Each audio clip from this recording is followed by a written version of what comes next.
Good afternoon and welcome to Community Candor. My name is Renee Kent and I will be your co-moderator today, but we're really excited to have you join us for this series on housing. Uh, our Candor platform we use to talk about issues that are important to the community. So we're excited that you joined us. And I can't wait to introduce this great panel that we have before us. So let me just go ahead and open up the floor for Brian. If you could introduce yourself, tell us a little bit about your background and the organization you represent.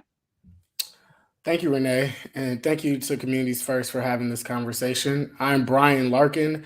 I serve as the director of the National Land Bank Network. The National Land Bank Network is a portion of the Center for Community Progress. We are a national nonprofit that focuses on helping communities deal with vacant, abandoned, and deteriorated properties. Center for Community Progress was founded and established here in Flint back in 2009 and went on to work with communities all across the country, across the state, in different issues of vacancy. The National Land Bank Network is relatively new as we look to support the over 250 land bank organizations across the country, providing them technical assistance, networking opportunities, and professional development. And I'm excited to be a part of this conversation today. Glad to have you with us. And Luke, would you mind introducing yourself? Thanks, Renee. And like Brian said, it's an honor to be a part of such a distinguished panel. I'm the executive director of CEDM, which is the Community Economic Development Association of Michigan. We're a statewide network of over 300 organizations that do great work in their communities that are really trying to lift up and empower their communities. A lot of them do that work through housing development and real estate development. So that's why I'm here to kind of share that perspective from the state level of what's going on across Michigan. Thanks again for having us. Welcome. And Linda Smith, would you care to introduce yourself? Hi, I think good afternoon. It's not morning yet. Thank you for the invite, Renee, to speak today. I am the executive director of an organization in the city of Detroit on the east side called You Snap Back. We're a housing developer.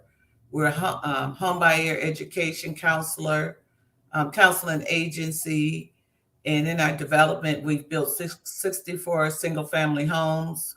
We have townhomes, low income tax credit deal, and a building for 30 women and children that are coming out of domestic violence or drug abuse. On the soft side, on yesterday, we passed out over 200 applications for minor home repair for up to $7,500 for residents in the city of Detroit. So we are a housing corporation that's helping to redevelop the city of Detroit with affordable housing. Thank you for joining us today. And Joel, do you want to introduce yourself?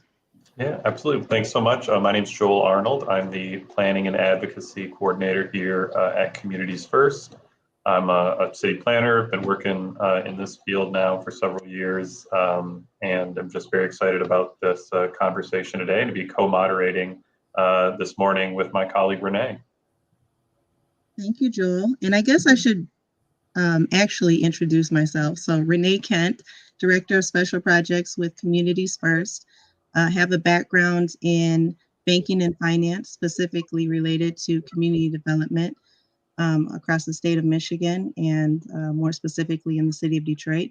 And so really excited about this session on housing, Housing 101, starting with the basics. And this is just kicking off our series, which will be focused on housing and community planning topics. So hope that you will come back and join us for those sessions as well.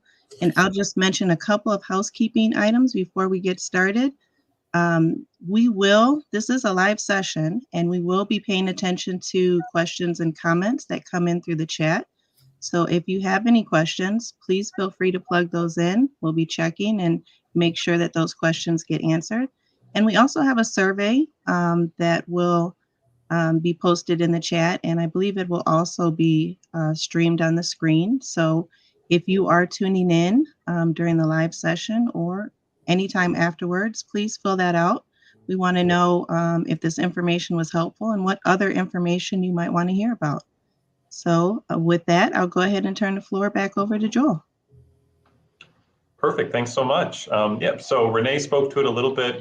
Here at Communities First, we build a lot of affordable housing across the state of Michigan now. And we've had quite a few discussions and feedback from neighbors asking, wanting to know more about housing, wanting to have an opportunity to discuss some of the basics of these things as this is becoming more and more of an important issue. And so we're very fortunate to have all of these excellent, well-informed, engaged panelists here to talk with us today. So the first thing that I want to do, just before we get into questions, is just to lay a little bit of a background for the conversation. So I'm just going to go through very briefly for a minute or two, a couple of slides that all credit goes to Luke. This is CEDAM's wonderful work on some housing policy issues in Michigan. And then we'll open it up here for questions. So everybody can hopefully see my screen. Is it visible for you guys? Looks good. All right. So yeah, housing, this is mainly focused here on the state of Michigan, but we see housing issues across communities around both housing for everyday folks, middle-class folks, as well as people in affordable housing all across the market. Average home prices have gone up 84% in the last 8 years. And while a lot of state resources we see today here in our state support around 5,000 to 7,000 new units a year, multiple studies have shown that we need at least 200,000 rental units or 100,000 for sale units. And so Luke and his team have noted that under our current sort of status quo, we should be addressing this gap by the year 2063. So that's clearly not quickly enough. And there is a need for discussion around how to address housing in our communities. So what we've seen, is a large decline in home building. Many folks will remember the housing crisis in 2007, 2008, and that really coincided with a lot less home building, and that really never recovered. In 2005, there were about 54,000 housing permits in the state of Michigan. Last year, it looks like there was about 16,000. So a real loss of housing, changes in market preference, and Michigan, being a state that really did grow in the first half of the 20th century, has a lot of housing that's quite old. And so we're seeing a lot of that housing stock not keep up with demand and not keep up with the preferences of people currently looking to buy. So we've seen that manifest in things like the rise of smaller household sizes, more and more homes that have one person or two people. And where in the past we may have seen homes that had 4, 5, 6 people, our average household size today is just 2.5, and that means our housing stock often will have to change to reflect that. And so the last point that I'll share here before I turn it back over to Renee for the first question is in Michigan we do see different types of housing, and our panelists will talk about these housing types. But in Michigan, we have a real, supply that's a lot of what we would call single-family detached houses, what you see in most subdivisions, residential neighborhoods, a single house, not sharing a wall with another home. And yet there's a preference for a lot of other housing types. We don't really see that so much in our state. So what we want to use a conversation today is to talk about, what are these housing types? How do we see them get built? How have we historically built housing? What sort of funds these kinds of housing developments, and more, so that our future conversations can grow from this basis of kind of shared knowledge. So I'll hand it back over to Renee here for a first question. Thank you, Joel. Thank you for providing that outline. So I'm going to start with a question for Luke. You work with organizations across the state of Michigan, and I'm wondering if you could tell us a little bit about the different kinds of housing we normally see across the communities in Michigan. Yeah, well, I think that could be an hour into itself, Renee. So I'll try to just touch on a few key points, and we can kick off the discussion. I'd love to hear more from others like Linda, who have been doing this work on the ground for much longer than me. But first we kind of roughly break down housing into rental and home ownership. So first thing you need to know about Michigan in that context is we are actually a very high home ownership state. And even compared to the rest of the United States, which the United States, if you don't know, is a very high home ownership country. So Michigan is really at the high end overall in terms of home ownership rates in the world. Now that opportunity is not equally applied throughout the different communities. In particular, the home ownership rate among African American families is much lower than the rest of the population of the state. For historical reasons we can get into if we want to in terms of policy, but that's one thing that I think is important to note about Michigan is we are very high in terms of home ownership, have fewer renters than maybe your average state does. And then in terms of, I think Joel already really teased it a little bit. I think the types of housing that we're most familiar with are on the rental side. They're the mid to larger size apartment buildings, right? We see those popping up, especially in urban areas, although increasingly in suburban areas as well. And then the other classic American dream is the single family home that's detached, as Joel said. What that detached really means is just that it's not connected to any other buildings. You're not sharing a porch. You're not having the multiple mailboxes. Et cetera, et cetera. So those are the two most common types of housing that we have in Michigan. I think what that graph that Joel showed a minute ago really suggests is that when you do surveys of the market demand, and when you look back at the history of a lot of our communities, we had a whole range of other things in between those two extremes of the large rental building and the single family detached home, all the way from duplexes to triplexes to quadplexes. The townhome, which is resurged a little bit in certain areas, but then there's also a lot of other interesting constructions like mansion apartments, where which are really large buildings, but designed more like a large house that are actually condos or apartments within them. Had a lot of interesting redevelopments, which I know Communities First has done several of those, of buildings like school or office buildings, turning them into condos or apartments as well. So I think the point I would just make is there's a wide diversity, a wide range of housing options that we have done in the past. And I think there's a lot of folks who believe we could serve our communities better if we got, back to that diversity of the offerings that we could have for the people of our communities. Thank you for that. And to your point about talking about policy and history as to why we are where we are today, we're definitely going to dig into that a little bit deeper as we go through this conversation. And thank you for, explaining, because in the housing industry, we use a lot of terms that people may not be familiar with. So thank you for explaining those as you were going through your comments there. And so, Linda, I know you're in the Detroit market, very active in the housing market in Detroit. Can you talk a little bit about what you're seeing, what's being built by home builders, what does the community want, and what are some of the gaps maybe? We don't have enough time, but I'll try to summarize it. Housing in Detroit is number one on all of our residents that are looking for affordable housing. We have a lack of affordable housing enough in the city. When you talk about home builders, I think about the home builders who in the city typically are building what I call the luxury homes for upper income. They tend to not look at the affordable homes because of the length of time it takes to get through the system, getting their designs, working with the city, applying for the federal funds, and then on the back end, all the paperwork and the length of time it takes to get your money out. They would rather do the affordable house with their own funds or a line of credit. If they're established, they have it down to a science. It'll take them a couple of months.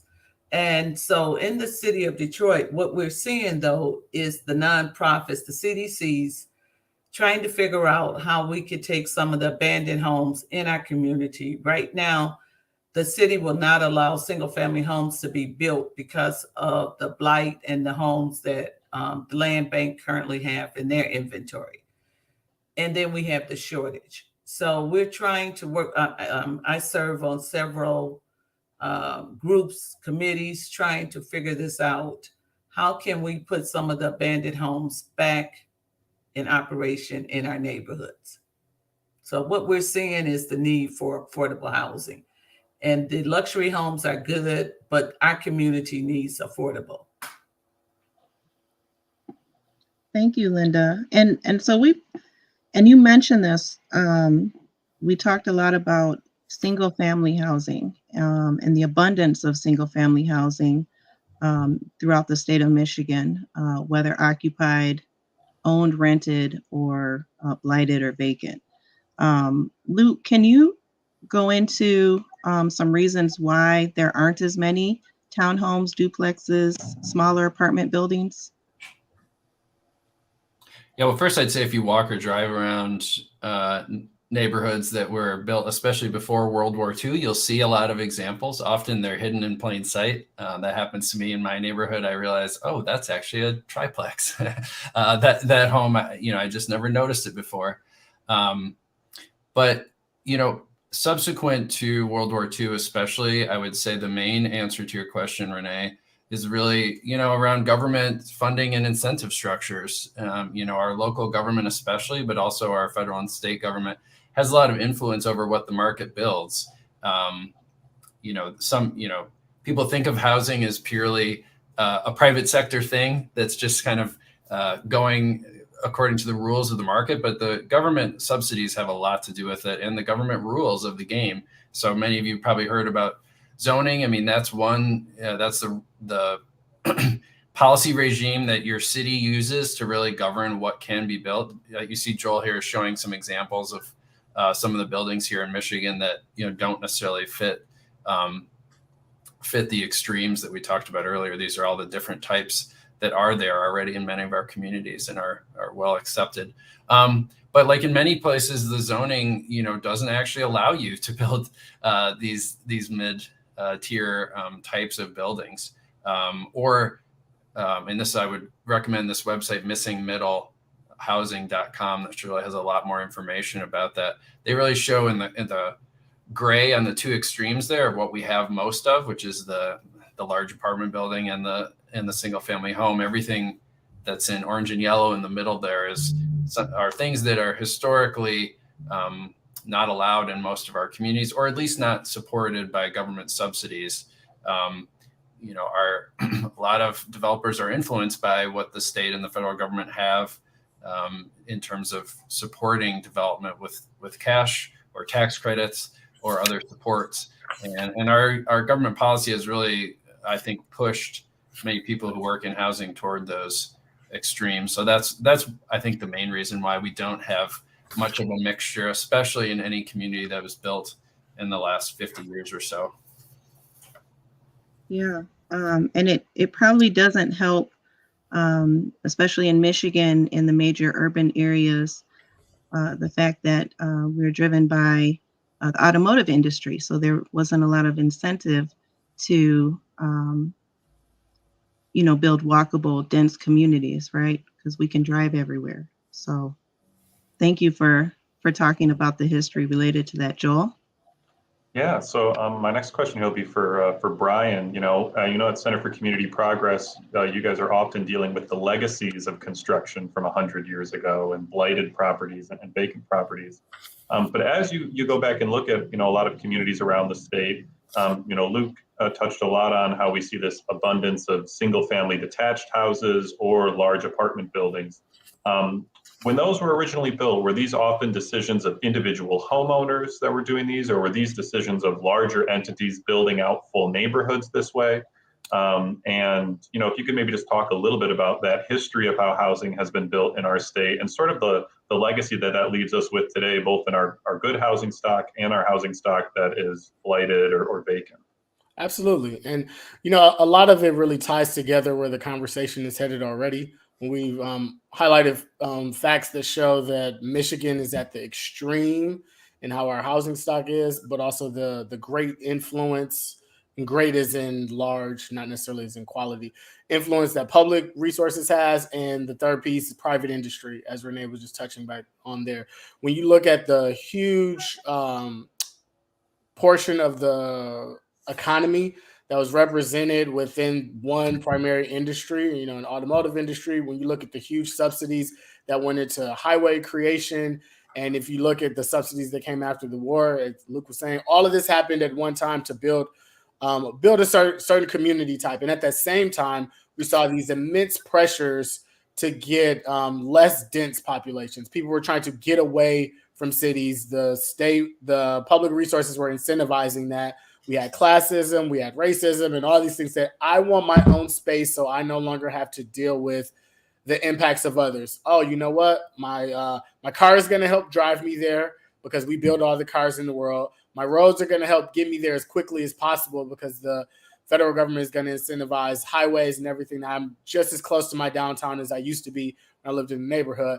And then the banking practices are going to make sure that I can get a loan for my own house and yard, and I can have that image of what the American dream is. Michigan kind of experienced that on steroids, a version of that where we skipped over a lot of the other supporting pieces. This is not to say, and I don't think anyone on this panel would say that single detached homes are bad inherently.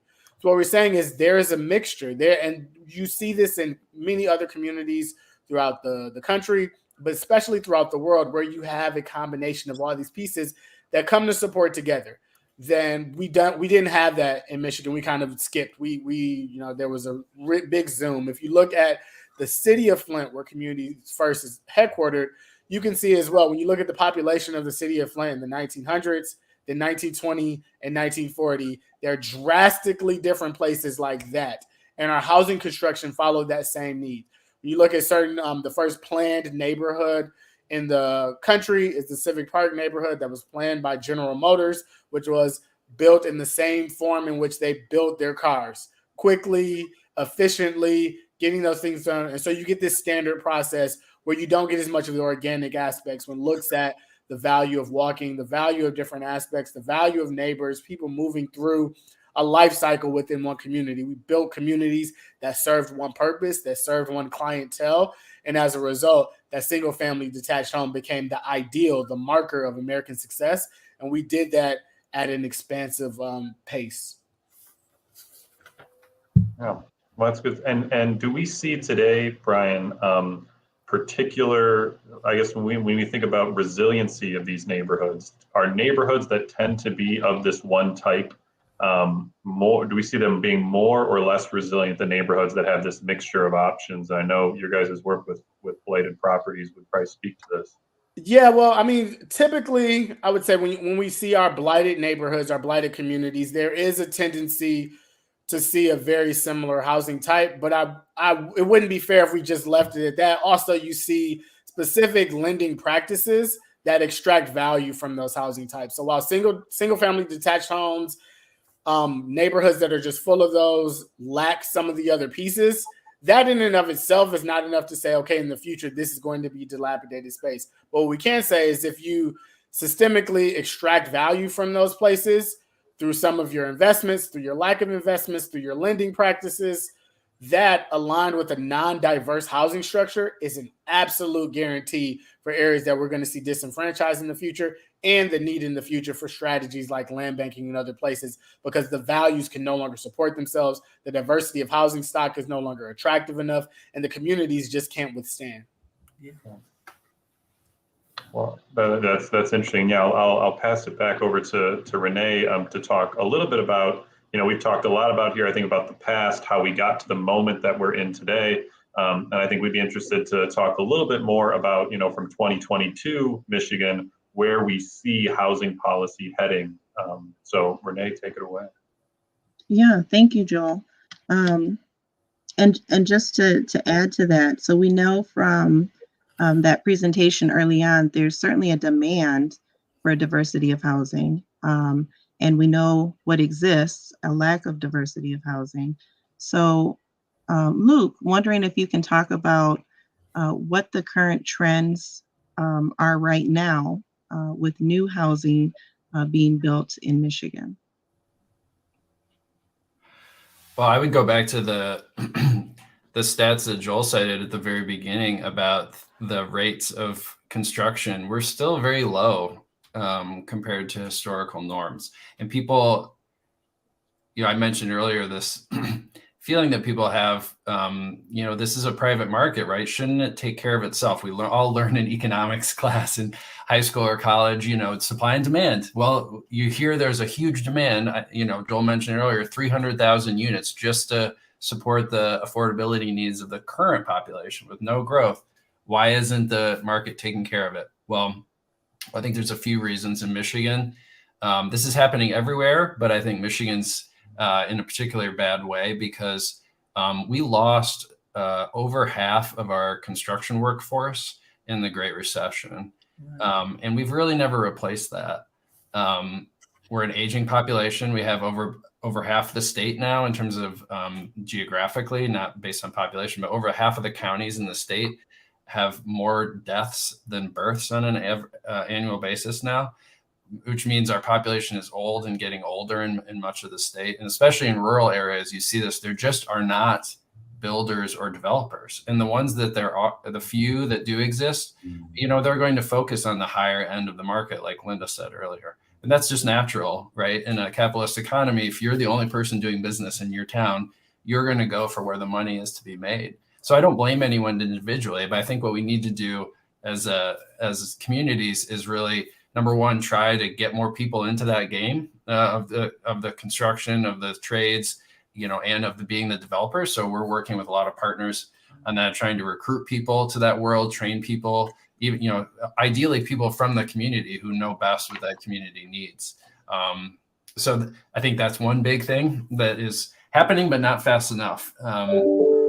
And, the other thing is just our scale of investment is not fast enough. Like Joel mentioned earlier, we're on pace to meet our current needs in the year 2063, which is way too far away for everyone involved. And that's assuming we have no population growth.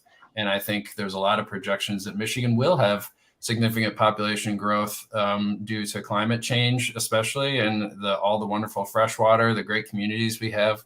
So I think there's a lot of prospects for Michigan to grow like we haven't in the past few decades. So we're not even ready for the people we have now. We've got to really scale up investment if we're going to be ready for any additional investment. And one of the things, Renee, that we're really trying to advocate, with our decision makers out there is like, we hear a lot of news. The governor's made these big investments with the legislature in attracting jobs, which is of course needed.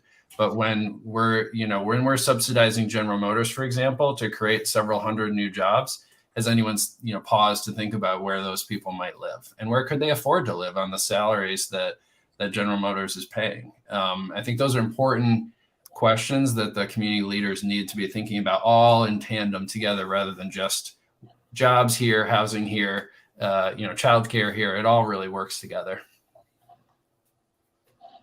Yeah, and construction costs are certainly outpacing that investment as well, right?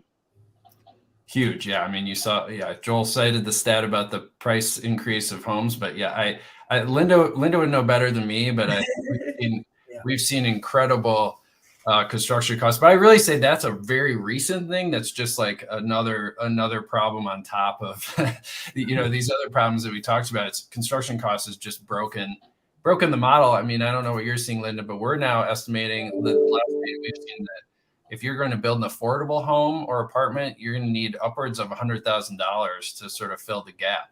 That's not to build the house. That's the $100,000 or $150,000 is just to fill the gap between what it costs to build and what you can charge for it.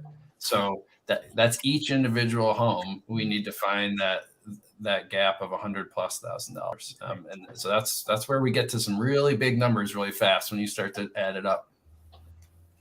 I'm going to jump around a little bit and let Linda respond to that. Wow. He's there. We're seeing construction. Well, first of all, there's a lack of contractors within our city or even the surrounding neighborhoods. So, and we have a lot of various programs that require contractors to be part of our network but just finding the ones who are willing to work with us, because most of our projects, we need subsidy. And when you pull in the subsidy into these projects, again, there's layers of different things that a for-profit or a developer or someone who's trying to make money to keep their business afloat, the timing on that is slow. But what we're seeing in Detroit is we have an abundance of vacant homes that's owned by the land bank, and we don't have enough time. So I'm gonna steer away from that conversation because I'm in the middle of that one. But what we're seeing with affordable housing is that the trend is most of the nonprofit developers are trying to get into the low income tax credit arena, because in there, as Luke just said, pricing going up.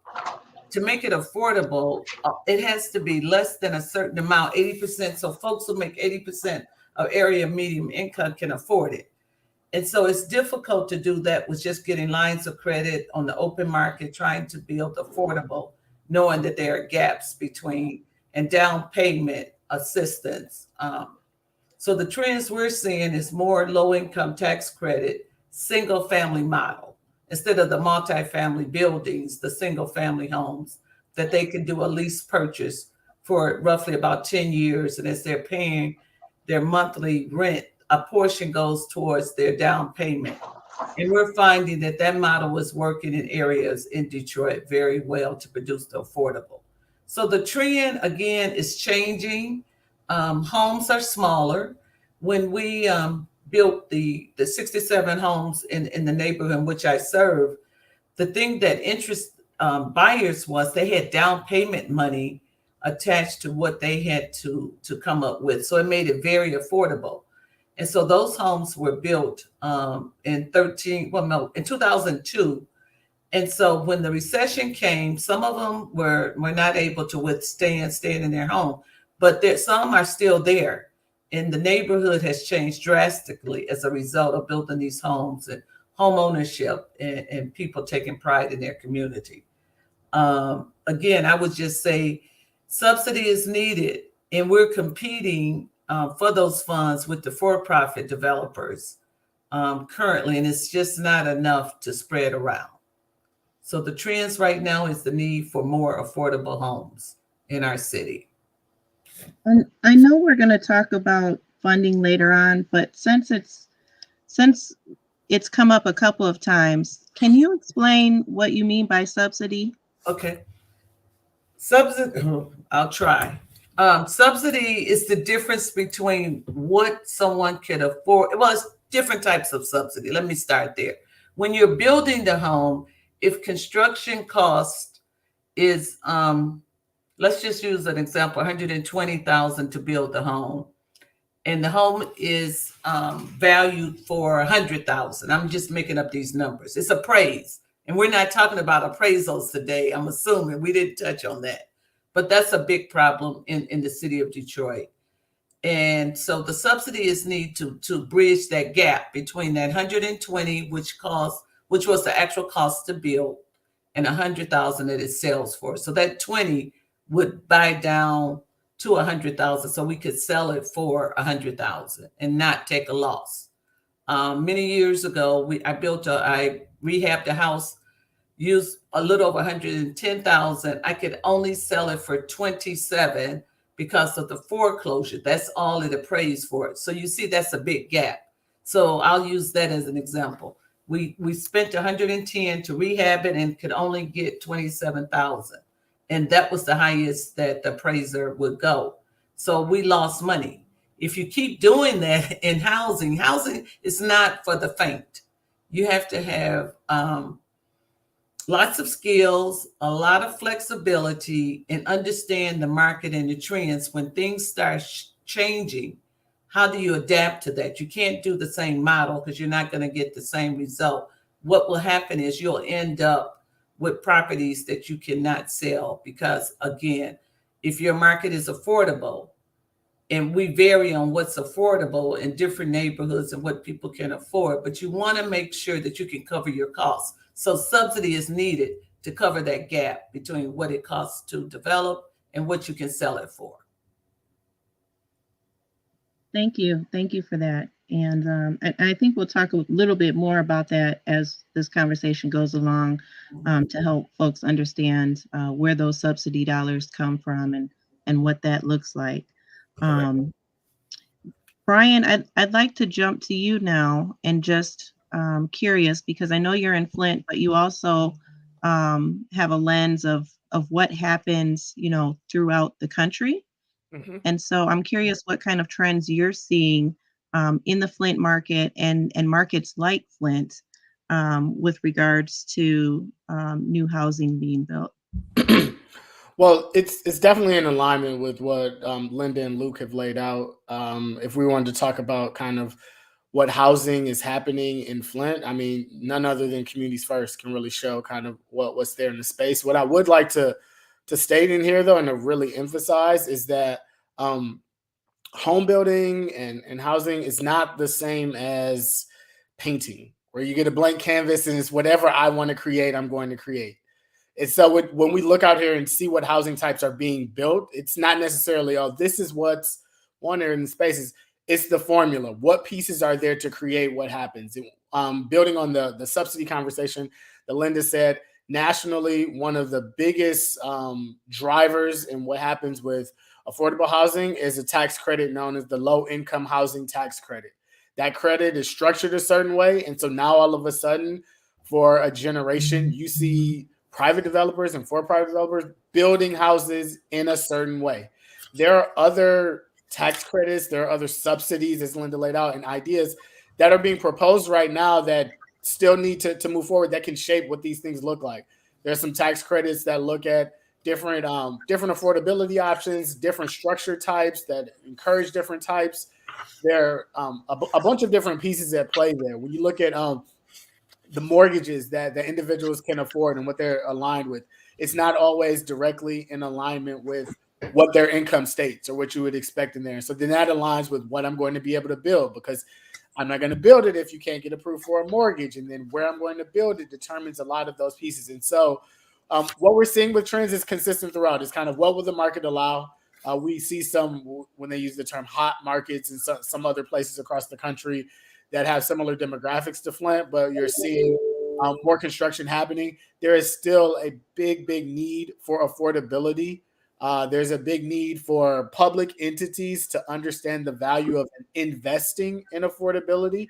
When we have the conversations about subsidy, a lot of times communities view that as giveaways or handouts. Is how can we invest in making sure that affordability is a part of our community's future, that the people who have been here to help create and have been here through the hard times and to sustain our community are able to flourish in the times that are moving forward. That only happens with intentional investments. Communities don't have a lot of, when I say the community, local communities, local governments don't have a lot of flexible dollars, but the examples that we've seen are with the dollars that they get from the Department of Housing and Urban Development. There's a formula for dollars that several communities throughout the country get called Community Development Block Grant dollars and home dollars. These are the most flexible sources. These are some of the few cases where you've seen mayors and councils and cities to say, okay, this is the type of housing we want to see here. This is what we want to see moving forward. But outside of that, the trends have been much of what you've heard here. Affordability only occurs where the incentives are. Low-income housing tax credits encourages people to build as many units as possible. So that's what you see when the affordability scale. And so this graph that Luke put up earlier is what you see most of the time. It's at one end or the other where the market is strong enough to support it, and I can do market rate. And then when it's affordable, I'm going to jam as many units as possible. And we really, in order for that to change, we need to see more national programs. We need to see more federal, state programs, and also more flexibility with local sources. Thank you for that. And I'm just going to jump in because we've heard low-income housing tax credits come up a couple of times. And so I just want to briefly explain what that is. So low-income housing tax credits, affectionately known as LIHTC, is a form of funding that provides equity to build rental units. And these rental units are then able to be rented at a price lower than market rents. So if a community has market rents at $1,000 a unit, oftentimes, again, this is a very high level description. Those units will then be able to be rented at a lower rental rate, based on, the income levels for that community. And when we're talking about affordable housing, and using these programs, we're not talking about, $1 rent. We're talking about, rents that are just slightly under the market rent, so that working people, the people we work with, every day in our communities, can afford to live in those communities. And some of the other programs that you mentioned, like home funds and community development block grant dollars, also affectionately known as CDBG, those are federal dollars that come through your local government and allow for developments to be financed, again, to provide some affordable housing. And those financing options have flexible repayments. So oftentimes they have to be repaid. It's not typically a gift to the project, but they have more flexibility, allowing for the development to, reduce their rents. Go ahead, Joel. I'll kick it off to you. I just wanted to throw in my banking knowledge and provide a little description of what we were talking about. Well, thanks, Renee. Yeah, and for everyone who is really sort of captured by this discussion of tax credits and HUD funds, there will be a later Community Candor series that's going to get even more into the weeds on housing finance. So please stay tuned. The fun is not ending here. But one thing that I really want to ask, all three of you have perspectives, I think, of different scales on housing needs that we see today. And so just for the folks watching, I think we'd love just to ask, and I'll start with you, Linda, what would you say are the one or two most urgent housing needs that the city of Detroit is facing today? One is to develop, more affordable housing that a family of four is not spending their money, all their income on trying to find decent and affordable housing. I think it's 30% of your income should go towards housing. And because our housing stock is so old in our communities, trying to make those numbers work, that again, the subsidy comes in. And another thing that I strongly think that we're seeing happening is many banks, lending institutions for mortgages are requiring that potential homeowners take a home buyer education class. Now, you may say, what does that have to do with housing? I believe it should be right alongside, because that education is key. We've seen what happens when people have not taken home buyer education and they run into trouble and they have no idea what to do. So that piece, I think, is key as it relates to housing, the home buyer education. And finally, we're seeing different housing. It used to be a family lived in a house, and now we're seeing 2 or 3 families because of what's going on in the economy. So is that a way to look now and look at a different type of a housing design that will accommodate the use? We have basements, and so many of the families are turning that into space. So as we look at a design, for those designers out there, how do we use all the space in a house to accommodate a family because of losing jobs, business closing, and sometimes 2 families may have to move in together and live together. So I would just I think about it that way, those types of housing needs. Yeah, that makes a lot of sense. And I know at Communities First, we spend a lot of times working with folks who live in some of our communities of how do we help people who may be currently renting in a low-income housing tax credit funded unit to build up money for a down payment if they're interested in that in the future and move into that. And that bridge is really a big challenge often. And so I know it's something that we see all the time, all over the state and the region. Brian, I'm wondering, sort of same question for you. I know you have a lot of expertise, here in our headquarters town here in the city of Flint, but also Center for Community Progress, and your work goes well beyond that into communities all over, the United States that are doing land banking and dealing with vacant land. So in communities like your Flints and Detroits and other sort of communities where land banking is taking hold, what would you say are sort of the 1 to 2 sort of biggest priorities in the housing markets there? So there's a lot, and I know I agree completely with what Linda said. There's the issue of affordability. There's the issue of quality and diversity. We talked about the missing middle. The one piece that I want to focus on with this answer, though, is access to financing. These small balance mortgages. You'll see, as we've seen a lot of the charts, if you look at anything in housing, you'll see around 2008 things drastically go in a different direction because of some of the challenges that we got in that led to that crisis. Regulations were put in place to prevent that from happening again. So people weren't getting underwater in loans, stuff.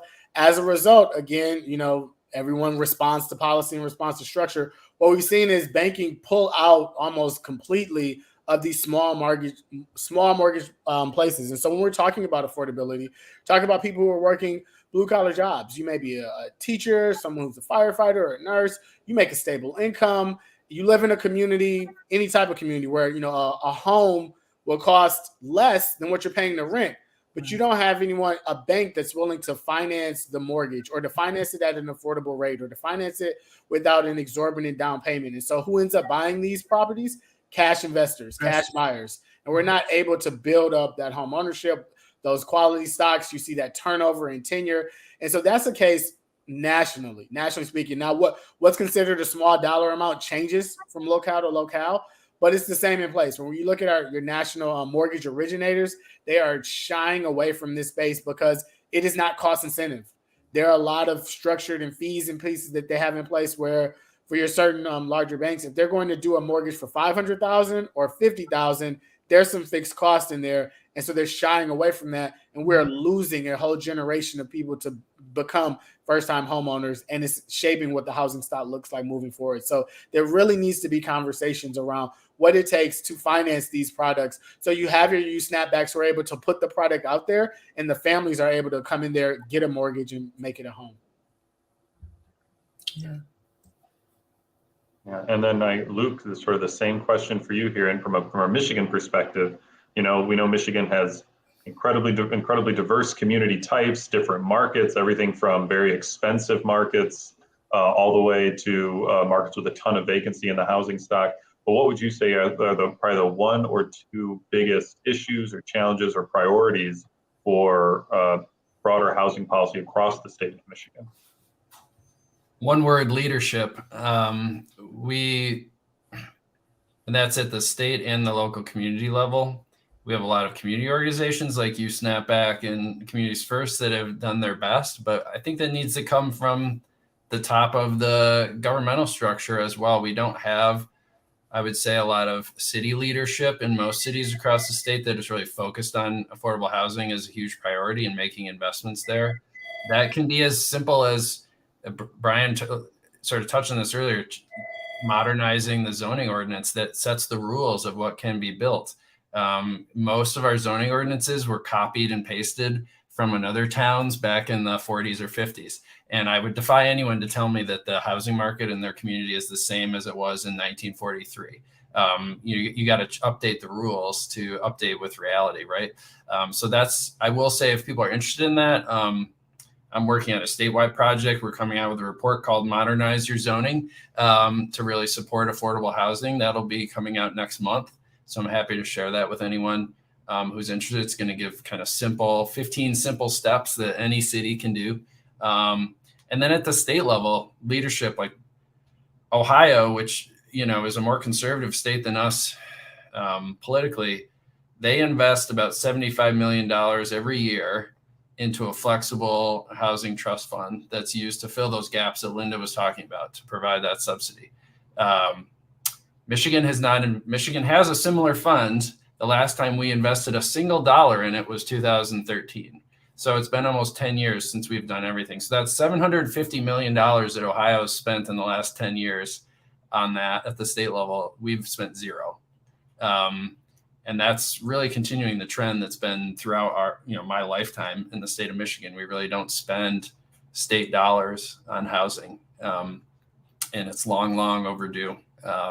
So that would be my one thing. It's leadership at the state level and at the local community level to get on board and make these changes.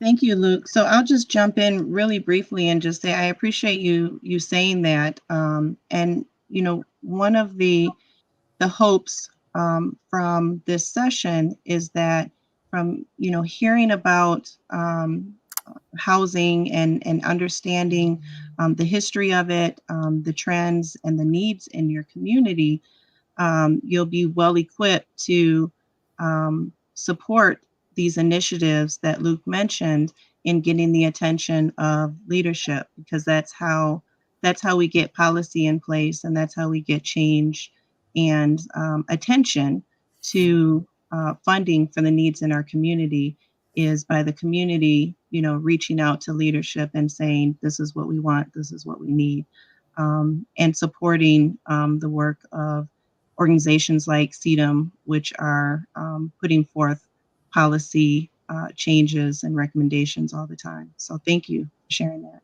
Joel? Yeah, absolutely. So, in our own structure on this, we had a few more questions we were going to hit on, but unsurprisingly, our panelists have already gotten to them in many of their answers. And so this is really the last question that we want to pose to each of you. And I'll start with Linda here, is just if you could share a story about a unique housing project that you've been a part of, that you've successfully, done. We know USnapBack has done many of these, so pick the one you like the most. But what did you learn from it? Tell us a little bit about that, and we just love to hear about your experience. Most definitely, we're currently resyndicating our tax credit, low-income housing tax credit deal, the 64 units. We've owned it for about 20 years, so we're doing it. We're in the process of closing on it. And one of the things when I built it 20 years ago, it was supposed to be the lease purchase we spoke about, where home buyers would set aside a percentage of their money for down payment. Unbeknown to us, 15 years later, we had 2 tenants that's been there that long. So that was surprising to me when I looked at the records and the reports. And so I had the great opportunity of speaking to all 64 of them. It took a couple of days, but I went out and talked to them and certain things. But what I learned was that I did not get one complaint about the management company. I was stunned. Not that I was looking for them, but how, and I said that. I said this to folks who are interested in doing housing and pulling your team together. And I'll just say MHT Continental is the partner that does the management. And I was prepared for a list and the whole bit. So what I learned is it's all about your partners. When you're doing housing, we should not pick partners who are only in it. So when you sign and they get a big developer fee and they leave and move on to the next project. You have to have partners who have the same mission and spirit as you do. And so having said that, I was just stunned when I knocked and talked to the residents living there, how no one had any complaints about their unit. A couple of the people have redecorated the units. I mean, new floors. And I explained to them that you're renting, and if you decide to leave, and they in return are telling the neighbors who now they don't want carpet on their floors. And so I'm now having to deal with that, but that's an easy one. The answer is no. You're going to leave it the way it is. We got nice tile floors, but that's what I learned. Just talking to your tenants in-house and hearing what they would like. So as a result, I heard some things that they would like to be added or taken away, or they're really interested in home ownership. So then I could refer them to the counselor. So that's it. That's great. That's got to be interesting showing up to your unit and finding it's been redecorated, but it's good for people to be creative, I guess. You have to know me. I didn't take it well. I mean, because we're among friends, the 2 tenants said to me, well, can we get compensated for taking care of your units? And I will not say what my response was, but anyway, they didn't like it, but they're still there. Oh, that's great. Well, Luke, I'll hand it over to you. If you have any, a last sort of either a housing development you may have worked on, or even an advocacy effort that you worked on around housing policy that was particularly memorable to you, or you think that kind of speaks to what we're talking about here.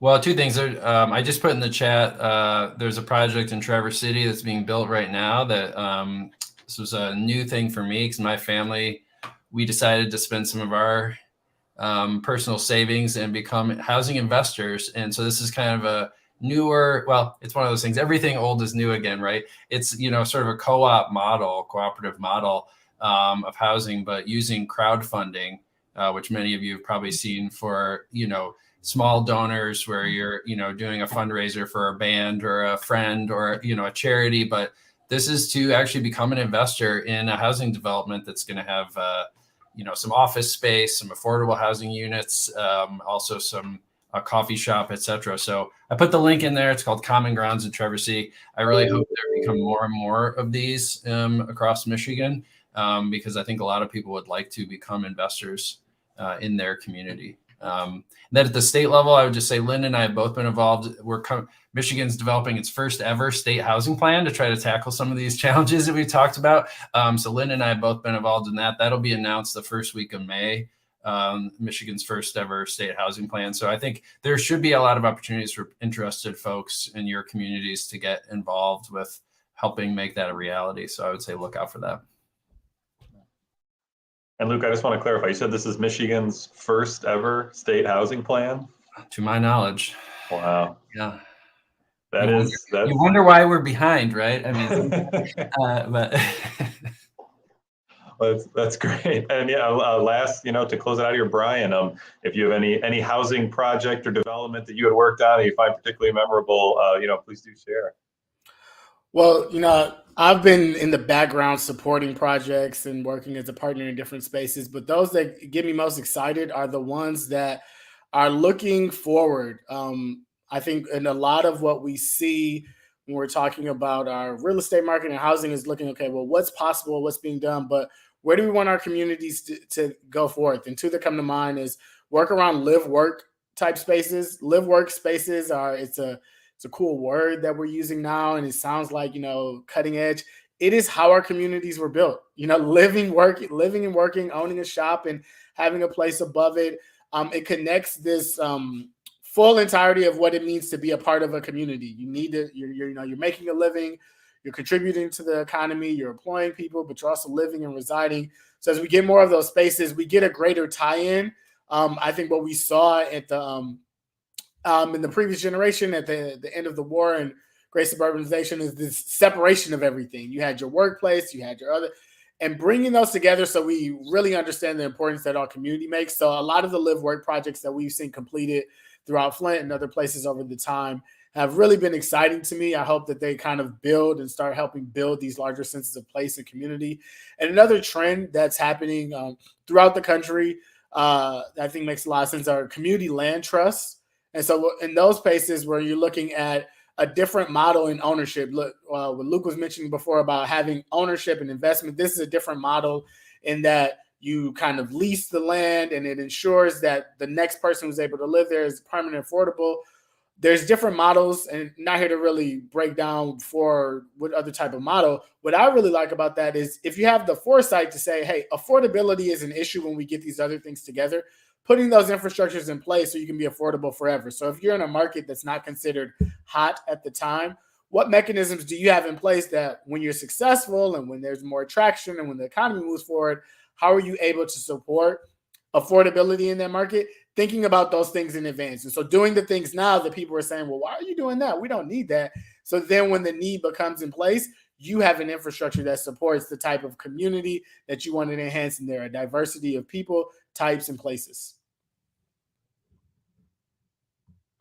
Great. And Luke commented here for folks that folks over at Housing North are doing a great series of trainings on community land trusts. If anybody watching us is interested in learning a little bit more about that. But It is 1 o'clock. I want to thank our guests, Linda Smith with You Snap Back, Brian Larkin with Center for Community Progress, and Luke Forrest with the Community Economic Development Association of Michigan. We really appreciate you guys taking some time out of your day to do an intro on housing here. And of course, my colleague Renee Kent for moderating this with me. Just a reminder for everybody watching, this is the first of a series of 4 discussions around housing. And our next one is going to be on April 14th at noon, where we'll really get into the weeds of building new housing. And we'll talk about what does it take to go from an empty lot or an empty building to a finished place that's a home for families and for individuals. So please do join us on April 14th at noon. And again, thank you so much to all of our panelists and for all of you who joined us in watching today. Thank you. Bye-bye.